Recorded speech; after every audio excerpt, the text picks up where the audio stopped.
அனைவருக்கும் விஜயின் அன்பான வணக்கங்கள். இன்றைக்கி நம்ம பேச போகிற டாபிக் என்னென்னா, அந்த ஒரு வார்த்தை எல்லாத்தையுமே மாற்றிடும். அந்த ஒரு வார்த்தை என்ன தெரியுமா? அதை தெரிஞ்சுக்கிறதுக்கு முன்னாடி நான் உண்மையாகவே நடந்த ஒரு விஷயத்தை பற்றி நான் சொல்கிறேன். எனக்கு தெரிஞ்ச 5th ஸ்டாண்டர்ட் படிக்கிற விஜய்னு ஒரு பையன் இருக்கான். ரொம்ப அறிவான பையன், குறும்புக்கார பையன், சேட்டை அதிகமாக பண்ணுற பையன். நல்லா ரொம்ப ஆக்டிவாக பிரிஸ்காக ஸ்கூலுக்கு போவான் வருவான். ஒரு நாள் சாயந்தரம் ரொம்ப சோகமாக வீட்டுக்கு போயிருக்கான். ரொம்ப டயர்டாக இருந்திருக்கான்.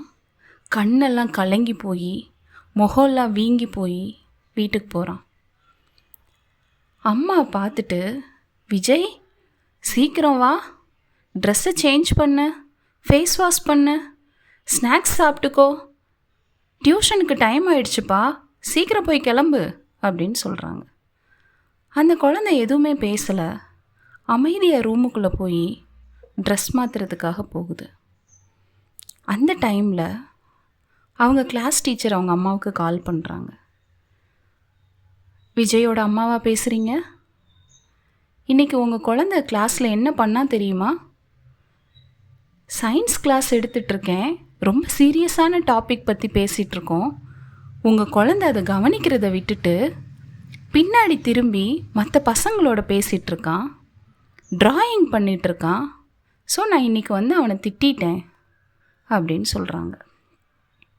அந்த அம்மா என்ன பண்ணுறாங்க, பயங்கர டென்ஷன் ஆகி வேகமாக போய் விஜய் 4 அடி கொடுக்குறாங்க.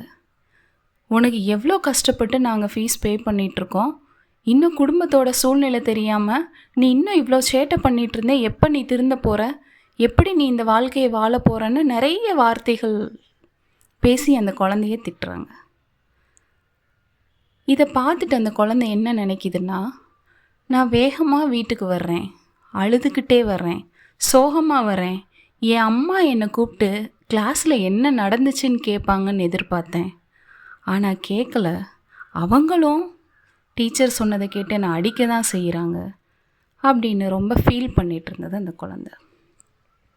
ஒருவேளை அந்த நேரத்தில் கலங்கிய முகத்தோட வீட்டுக்கு வந்த விஜய்கிட்ட அம்மா கேட்டிருக்கலாம், என்னப்பா சோகமாக இருக்க, கிளாஸில் என்ன நடந்துச்சு, என்ன நடந்தாலும் அம்மா கிட்ட ஷேர் பண்ணு, உன் கூட நான் இருக்கேன் அப்படின்னு சொல்லி அந்த குழந்தையோட இமோஷனை எக்ஸ்ப்ரெஸ் பண்ண வச்சுருந்துருக்கணும். ஆனால் அம்மாவுக்கு ரொம்ப டென்ஷன். ஏன்னா பிள்ளை படிக்காமல் போயிருமோன்ற கவலை. பல நேரங்களில் பெற்றோராக நாமளும் அப்படி தான் பண்ணிகிட்ருக்கோம். குழந்தைய பேசவே விட மாட்டோம், கேள்வி கேட்டுக்கிட்டே இருப்போம். ஆனால் பதில் நமக்கு தேவையில்லை.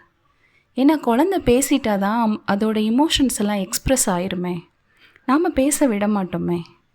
குழந்தைங்க வந்தவுடனே டியூஷன் கிளாஸ் அனுப்புகிறோம், கம்ப்யூட்டர் கிளாஸ் அனுப்புகிறோம், கராத்தே கிளாஸ் அனுப்புகிறோம், மேக்ஸ் கிளாஸ் அனுப்புகிறோம், ஸ்விம்மிங் கிளாஸ் அனுப்புகிறோம், எல்லா கிளாஸ்க்கும் அனுப்புகிற நாம் குழந்தைங்களோட உட்காந்து பேசுகிறதுக்கு மட்டும் கிளாஸ் எதுவுமே அனுப்புறதில்ல. நேரத்துக்கு சாப்பாடு கொடுக்குறோம், புது புது ட்ரெஸ்ஸு வாங்கி தர்றோம், ஹோட்டலில் நிறைய ஃபுட்டு வாங்கி கொடுக்குறோம், நல்ல ஸ்கூலில் சேர்த்துருக்கோம், நல்ல ஃபீஸ் கட்டி படிக்க வைக்கிறோம், டிவி பார்க்க விடுறோம், மொபைல் கொடுக்குறோம், எல்லாமே கொடுக்குற நாம் அந்த குழந்தைகிட்ட நீ நல்லா இருக்கியா, நீ சந்தோஷமாக இருக்கியா அப்படின்னு கேட்குறதுக்கு நமக்கு நேரம் இல்லை. ஒரு குழந்தை பேச மாட்டேங்குது, எப்பயுமே அமைதியாக இருக்குது அப்படின்னா பிரச்சனை குழந்தைங்க கிட்ட இல்லை, குழந்தைங்க கிட்ட நாம் கேட்கலன்னு தான் அர்த்தம். குழந்தைங்கள நம்ம பேச வைக்கலன்னு தான் அர்த்தம். அப்போ என்ன பண்ணலாம் அப்படின்னா, சாயந்தரம் வீட்டுக்கு வர்ற நம்ம குழந்தைங்க கிட்ட ஒரு 10 நிமிஷம் உட்காந்து பேசலாம். அவங்கக்கிட்ட நிறைய கேட்கலாம். குழந்தைங்களுக்கு முத்தம் கொடுக்கணும், குழந்தைங்கள ஹக் பண்ணணும். நான் உன் கூட தான் இருக்கேன் அப்படின்னு வார்த்தையில் மட்டும் சொல்லாமல் நம்ம செயல்லையும் காட்டணும். குழந்தைங்க கிட்ட நான் உன் கூட இருக்கேன்னு வார்த்தையில் சொல்லாமல் செயல்லையும் காட்டுங்க. குழந்தைங்க கிட்ட பேசும்போது அவங்களோட மனநிலை எல்லாமே மாறும். ஒரு நல்ல ஃப்ரெண்டாக அவங்களுக்கு நாம் மாறணும். நன்றி.